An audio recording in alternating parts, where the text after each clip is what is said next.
Eye bana Congo Kinshasa, établissement JKK 01 service imprimerie ya solo oyo eye na ba matériel nango ya qualité pe na service nango ya rapidité. Bana Congo botu nanga nini établissement JKK 01 ezali imprimerie oyo eye kolongola biso buzuba ya ba imprimerie ya simandako oyo ba nyokoli biso na tango molai. Botala ba qualité ya ba machine bomona ndenge musala ezosalama awa na kati ya établissement JKK 01. Établissement JKK 01 service ebongiseli biso ba service lokola impression de bâche, t-shirt, varese, carte de visite, carte de service sur PVC, conception et impression des affiches, dépliants, track de très bonne qualité, t-shirt d'anniversaire, calendrier.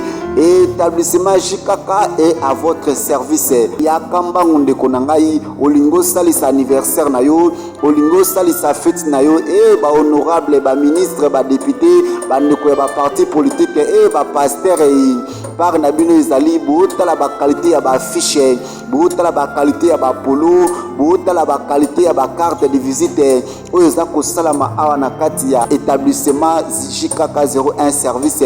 Établissement JKK 01 service ezwami na commune ya Ndili na quartier 7 avenue du marché numéro 15 référence école Masamba et la police ya Mabanga. Soki okomi na quartier 1 Kimbuta opusani moke otuni nazoluka la police ya Mabanga pe école Masamba olingi o contacter établissement JKK 01 service benga bango na plus 243 85 0042 032 plus 243 81 88 71 689.